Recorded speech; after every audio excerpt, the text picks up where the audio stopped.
Hello, football lovers. Welcome to Football Intel, where we keep you up to speed with all the news surrounding football around the globe. And I'm your host for today, Akon Bright, your football AI. Today, we'll be discussing the fixtures of the weekend and all the results around it, the table standings of all the European leagues at the moment, a review on the weekend games, and also the front page discourse of the newspaper. We'll be right back.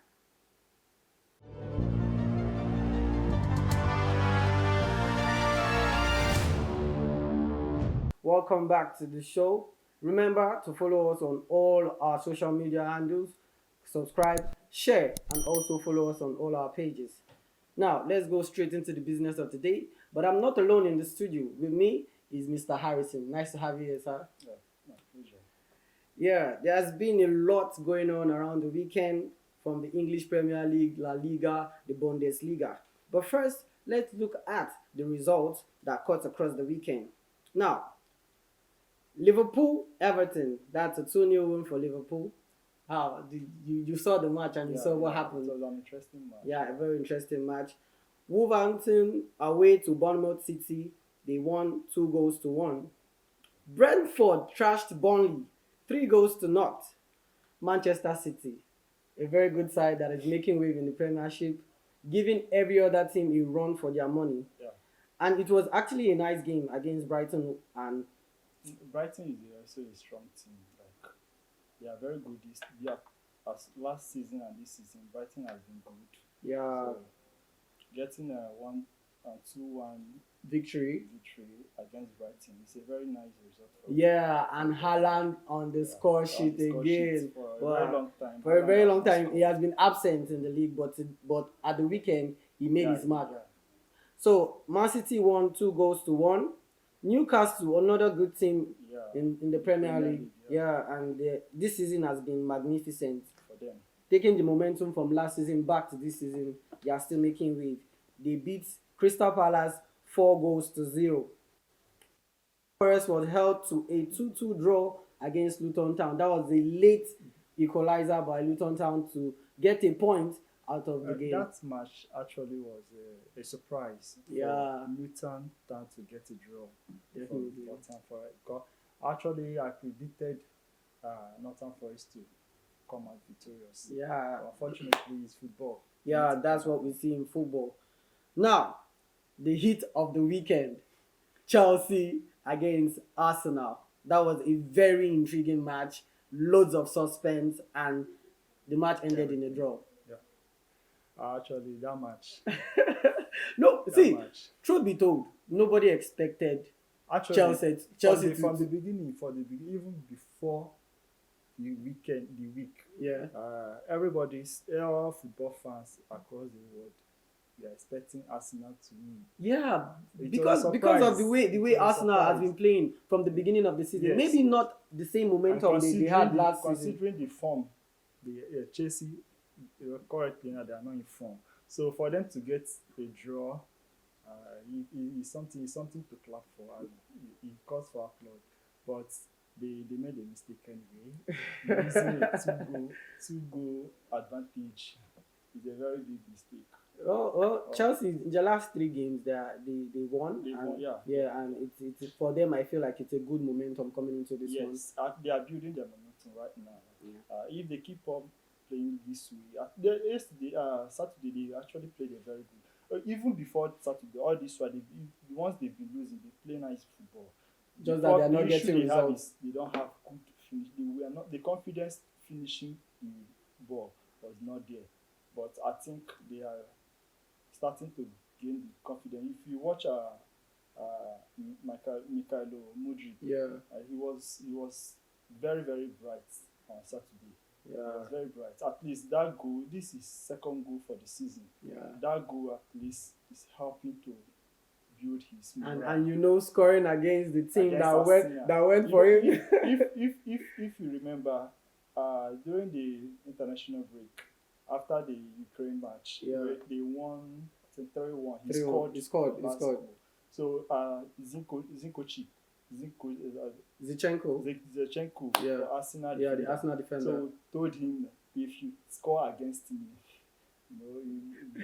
jokingly. Trying to crack a So joke and all of that. so that boosted his morale. Like he wanted to prove a point to Arsenal to let them know that Yes, he's back. still that Same player player that they went he for. So Wow. He's a good player. So. And the last game for Saturday was Manchester United against Sheffield. That was a very interesting game with the 2-1 win over Sheffield United. Manchester United coming into the game, and immediately they scored. A minute later, Sheffield United was awarded a penalty, which they equalized. And Dalot, with that long-range effort, giving Manchester United the thumbs up for Dalot. Wow. Hugo Dalot, he has been good. He has been good of recent. Wow. He's doing well. But I expected our life. For me, I was disappointed. You wanted Manchester United to lose? As an enemy to Manchester United, I wanted them to lose. All right. Now let's move straight to La Liga, which is another exciting one, where Real Madrid was held to a draw against Sevilla.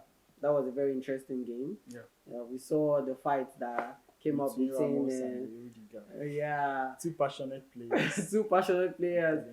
Yeah. The passion for the two of them very high. They want to defend their team. Yeah. Even if it calls for using a gun.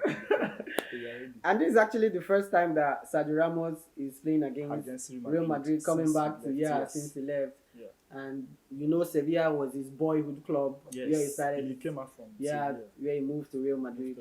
Yeah. For him to get a draw, I think that's a big boost. A long while, with Madrid is a nice one. Yeah, it's a nice one. So I feel the second leg going to the Bernabeu is going to be a tough one. Hope he's going to be around. We pray for injury-free games for all our players out there. So without wasting much of our time, let's look at the table as it stands at the moment. Manchester United is still okay. I think they moved a little bit higher to 8th position. Chelsea still in the 10th position. Manchester not still. Chelsea we are 11th, so they moved. Okay, they moved. Don't say still. It's still the same place now. No. There is difference between 11. Okay, so top. They are going higher. Okay. No problem. Let's see how high Chelsea is going to go this season. Do you see them finishing top 4 this season? For me, I think within top 4, top 5, that's range. They won't. So there is hope for Chelsea going to Europe next season. Yeah, there's very big hope for Chelsea to either Champions League or Europa League. You're not even looking at conference. No, Chelsea will not go below Europa League.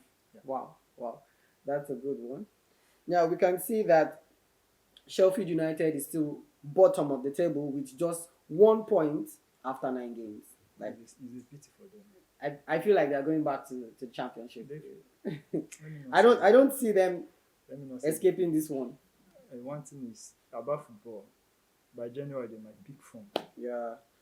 So we have Sheffield, Bournemouth, and Burnley at the down part of the table, and definitely we don't know what might happen. And we also have Manchester City leading the table with 21 points. Arsenal same 21 points. Liverpool 20 points. Tottenham Hotspur who have a game today. Against Fulham. Definitely, Tottenham will win that match. So definitely. Yeah, definitely. So I expect them to regain the top position. You know, this season has been. It's just starting. No doubt. Yeah, it's about this 14th week. Yeah, this is just 9 games. 9 games in, and we see teams clamoring for positions in the league. Definitely, it's no. This is what before we would say lonely at the top for everybody that is up there, but now every no longer lonely at the top. Every team is clamoring to be at the top of the table. You have crowd when you are at the top. You have crowd. Wow. If you see the difference between the first person and the second person, you no longer be at the top. All right. Okay. Now for La Liga, we have Madrid still at the top of the table with 25 points, same as Girona. Barcelona won yesterday, which made them 24 points, just 1 point behind the leaders. And we have Atletico Madrid with 22 points with 1 game in hand. And we have Celta Vigo, Granada, and Almeria at the bottom of the table. We don't know what's going to happen. The league is still fresh, but we hope something good comes out of it. So let's discuss about the Arsenal Chelsea game. Okay. A very intriguing game. Coming into the start of the match, Pochettino came with a game plan, Yeah. and it worked for him. Perfectly. Yeah, it worked perfectly for him because Even Arsenal were kept off. But I think the first 5 minutes of the game, Arsenal couldn't even Arsenal started breathing after the break. really, They started breathing. because The Chelsea first half Chelsea suffocated them. Like the pressure was much on them. well, we could tell from the start of the game with Arsenal not having a single shot on target after the first 45 minutes. Those are the points to prove that they were suffering. But at the end of the game, we found out that Bukayo Saka had the highest statistics in the game. We know there was a struggle between him and Cucurella during the first half. Cucurella was giving him man Headache. to man marking, Like, not giving him a chance to make one of those his turns to attack his team. But we could find out that unfortunately, he still got the assist. the assist at the dying minute, which was a good one for Arsenal. So would you say this was a mistake? Looking at the match, is this a loss, or would I say a win-win for Chelsea with a draw? For Chelsea, I will always say, considering the form Chelsea are in right now, is a very nice A very nice result. for them. Is a win. Should I use that word? It's a nice result. It's a nice result. So after we noticed that after the match, Pochettino's interview, he said that he is supporting Sanchez after that mistake. We know currently the new football area has gone past a part where keepers are just known for making good saves and all of that. Yeah. But currently, you need to be Once good. Once in a while, they garnish it with a little mistake. But you need to be good with your feet. Now, looking at the likes of Andre Onana, Sanchez, Manuel Neuer of Bayern Munich, and all of that. The way I'm seeing Onana, I don't think Onana. If Onana happens to be a fool that you cannot even see the fry, you can't even see the salaries. But the game against Sheffield United, he did well. Even Maguire coming into the Yeah, game. Maguire. I think I will give a very big credit to Maguire. Like, he was composed. Maybe after the meeting with Beckham, They talked sense into him. he's beginning to recover his qualities he had back Yeah, then in at Leicester City, yeah. All right. So we'll be going on a short break, and when we're back, we'll look at the newspaper and talk about the few stories on the front pages. We'll be right back.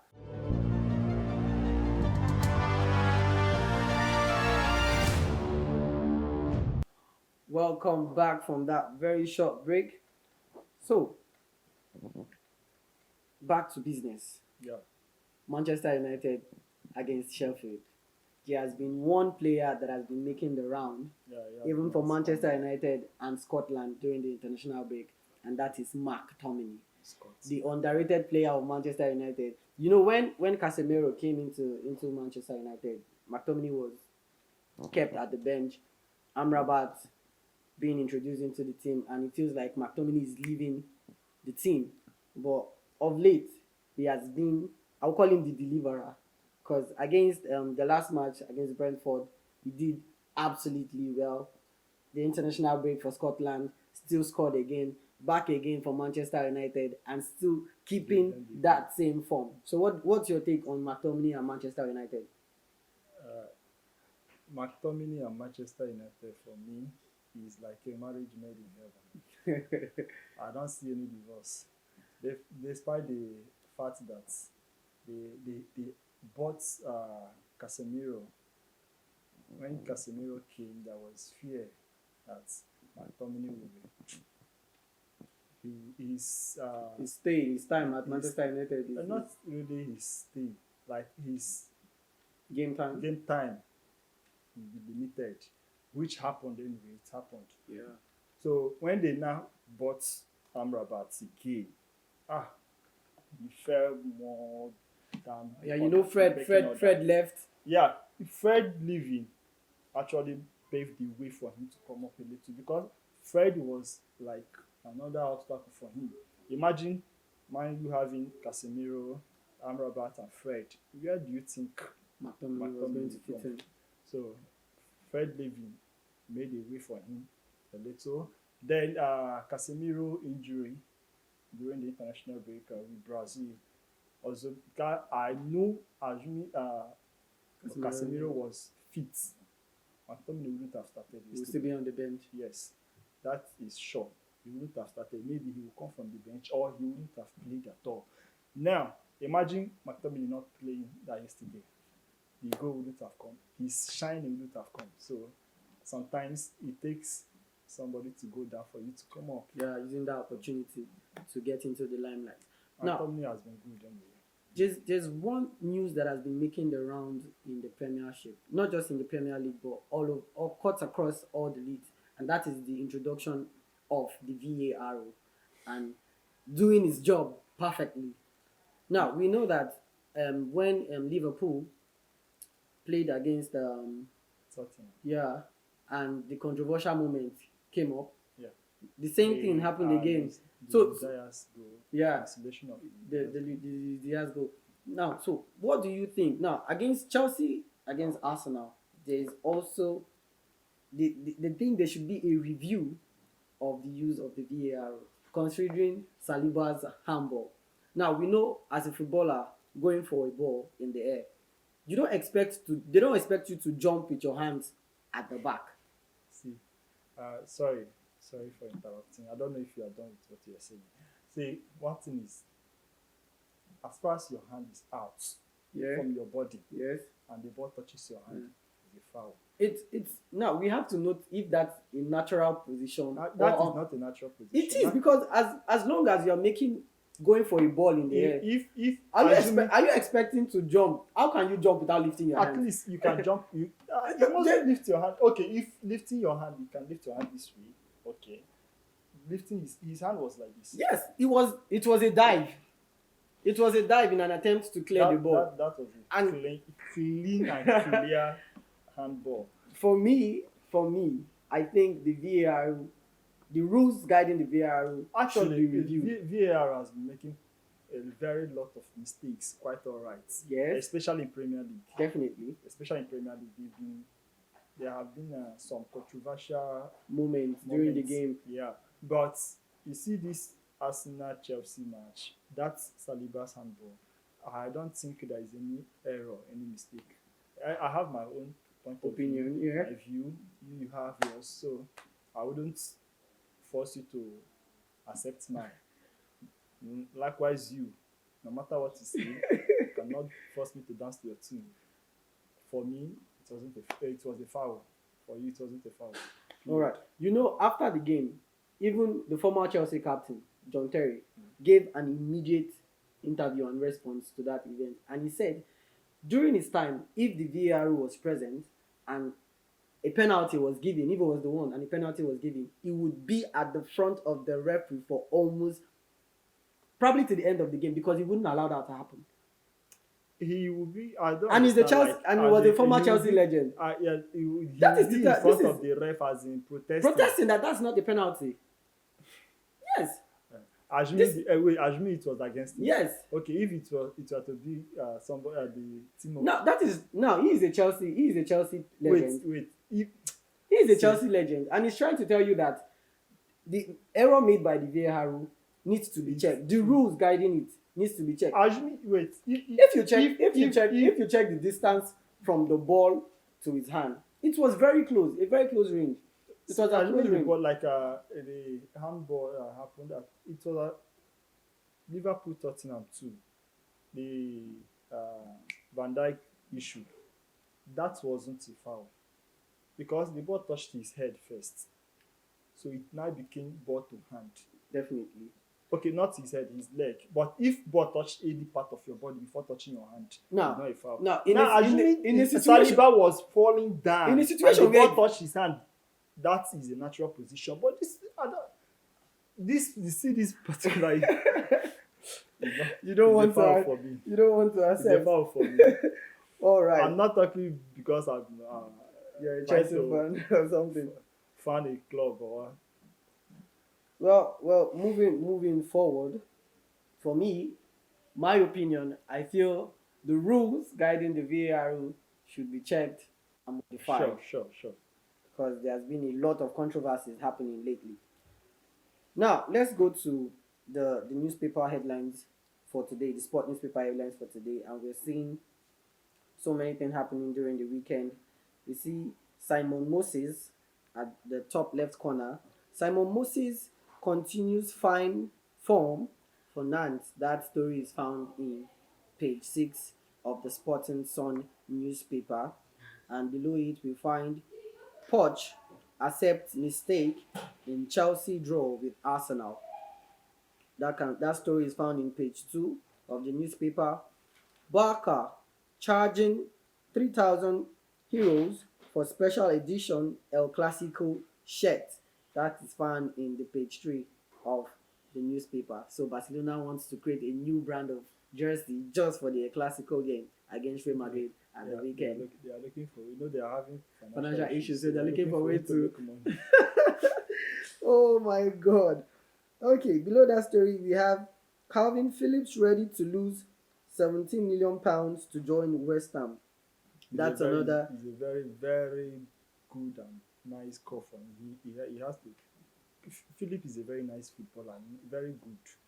So for him being At the bench for Manchester City. Man City, he needs to look for some. Even if going to Burnley, go there just So that he can have more playing time. Ball. Yeah. He's a very good ball.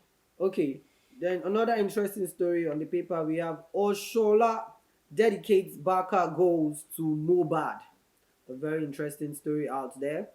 And we also have Mbappe becomes the second player to score 172 goals before age 25 with matches 58-year League One record. So that record has been on for 58 years, scoring 172 goals before the age of 25. That's a big one for Kylian Mbappe, who is Thumbs up to him.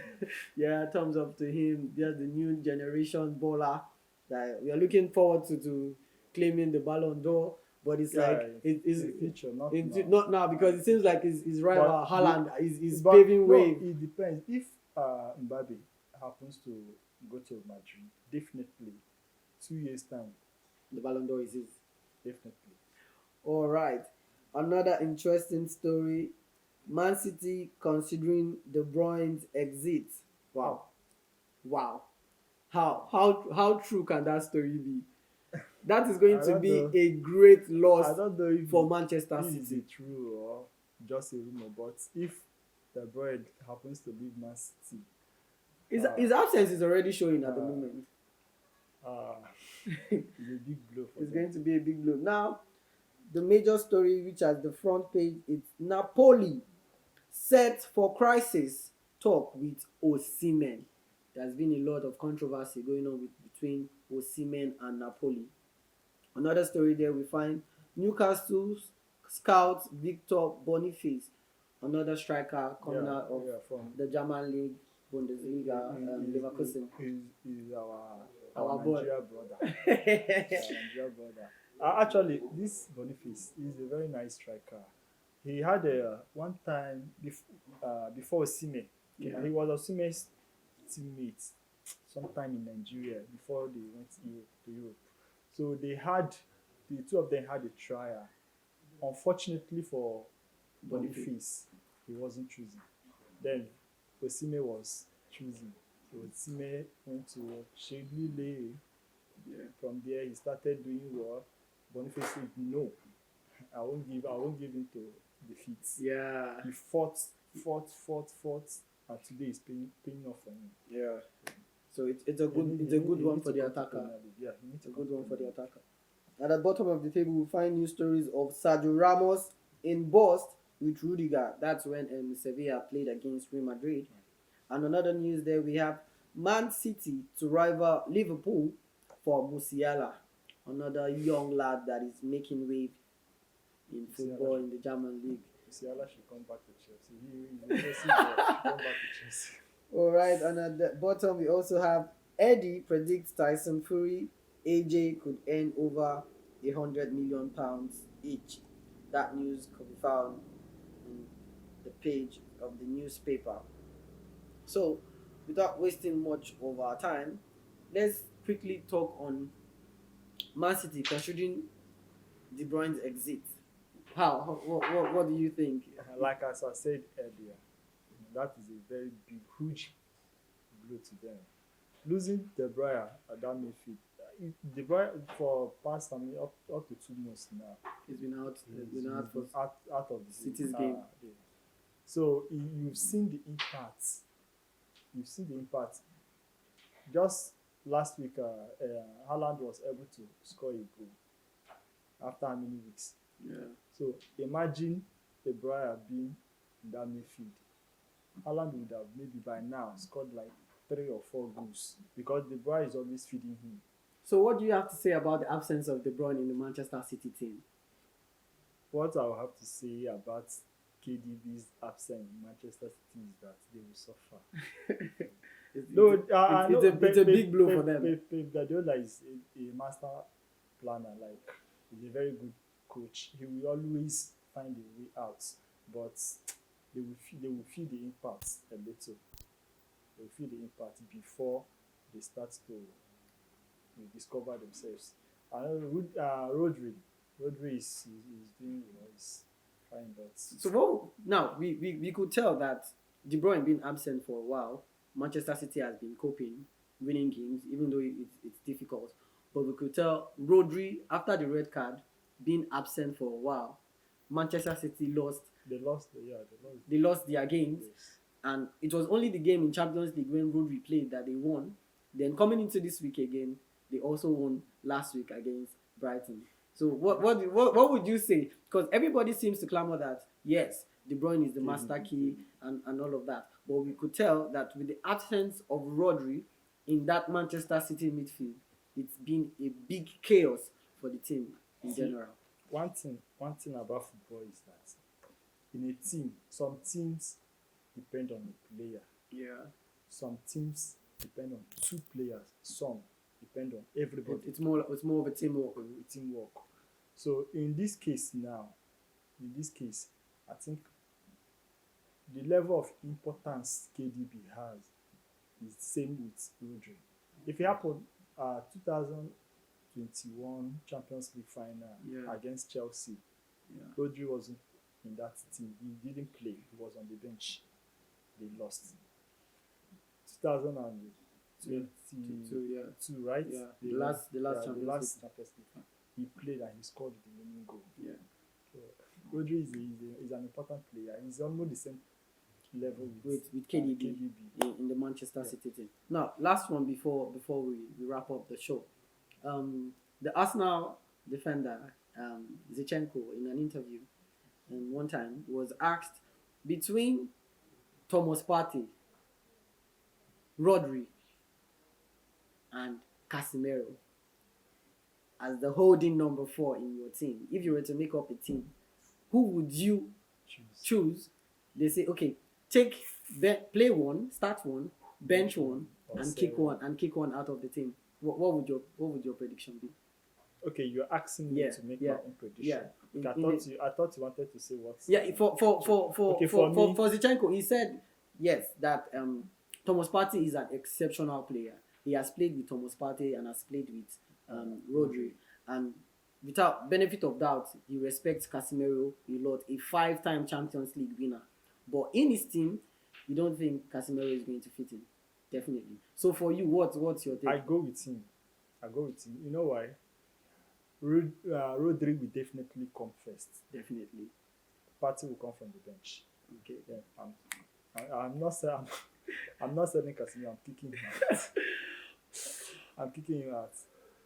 Casemiro. He's a good lad. He made his mark at Real Madrid. His qualities, they are coming down. Like, assuming it had to be when he was at Real Madrid. Yeah, definitely, I'll take him over Partey. But right now, mind you, party is definitely confess for me.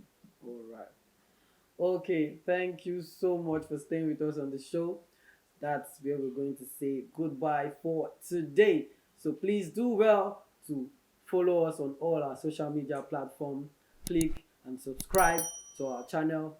And also, you can leave your comments in the comment section. Tell us what you think about the discussion of today.